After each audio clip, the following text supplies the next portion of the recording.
எனவே அடுத்ததாக திருவிடைமருதூரிலிருந்து நாம் பாபநாசம் சட்டமன்ற தொகுதியை பார்க்க போறோம். மனோ சொல்லுங்க, மார்ட்டின் சொல்லுங்க, பாபநாசம் தொகுதியில் யார் யாருக்கு வாய்ப்பு? பாபநாசம் சட்டமன்ற தொகுதியை பொறுத்தவரையில திமுக சார்பாக தாமரை செல்வன் போட்டியிடற்கான வாய்ப்புகள் இருக்கு. அதனைத் தொடர்ந்து திமுகவில் நாசர் மற்றும் திமுகவிலே தியாகை சுரேஷ் மற்றும் கலைச்செல்வன், திமுகவில் 4 பேர் கடுமையாக கேட்டுட்டு இருக்காதா சொல்லப்படுது.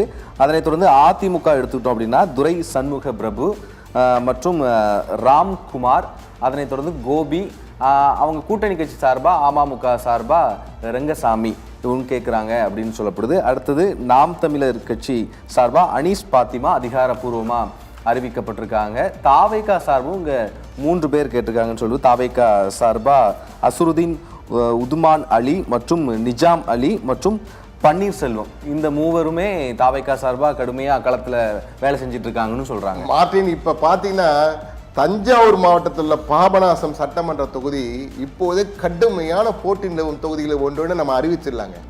பாருங்க, வேட்பாளருக்கே இவ்வளோ போட்டி.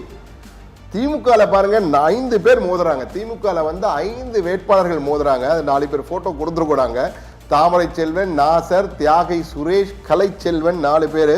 இது தவிர இந்திய யூனியன் முஸ்லீம் லீக்கும் கேட்டிருக்காங்க ஷாஜகான், அவரும் முதல் முறையாக போட்டியிடணும்னு சொல்லி கேட்டிருக்காரு. சமூக சிந்தனையாளர் கல்வியாளராக ஷாஜகான், அவரும் எனக்கு கொடுக்குன்னு சொல்லி கேட்டிருக்காங்க இந்திய IUML சார்பா பாபநாசத்தில். எனவே கடுமையான போட்டி திமுக இருக்கு. சரி, திமுக தான் அப்படி இருக்கு, அதிமுக தான் ஒரு ஒருமித்த வேட்பாளர் இருப்பாருன்னு பார்த்தா அதிமுக கடுமையான போட்டி. அங்க பாத்தீங்கன்னா துரை சண்முக பிரபுன்னு ஒருத்தர் இருக்காரு, ராம்குமார், கோபி, அதே மாதிரி கூட்டணி கட்சியில அமமுக எங்களுக்கு வேணும்னு கேட்டிருக்காங்க ரங்கசாமின்னு ஒருத்தர் இருக்காரு. எனவே அங்கேயும் கடுமையான போட்டி.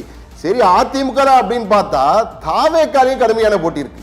தாவேக்கால முதன்முறையா தாவேக்கால இவ்வளவு போட்டியை நம்ம பார்க்கிறோம். பாருங்க, தாவேக்கால அசாருதீன் உதுமான் அலி, நிஜாம் அலி, பன்னீர்செல்வம் 3 பேர் கேட்டிருக்காங்க. எனக்கு யாரை கொடுக்க போறாங்க தெரியல. ஆனா நாம் தமிழர் எல்லாத்தையும் முண்டு கொண்டு அனீஸ் பாத்திமா அவங்கள அறிவிச்சுட்டாங்க. சட்டமன்ற தொகுதியில் முதன்முறையா ஒரு பெண் வேட்பாளர் பாபநாசத்துல போட்டியிடுறாங்கன்றது ஒரு முக்கியமான தகவல். இந்த தகவலை பதிவு செய்யணும். ஏன்னா அவர் சீமான் நீங்க சாதாரண 234 தொகுதியில பாதிக்கு பாதி சரி சமம் 50% பெண் வேட்பாளர்களை நிறுத்தியிருக்காரு, அறிவிச்சிருக்காரு.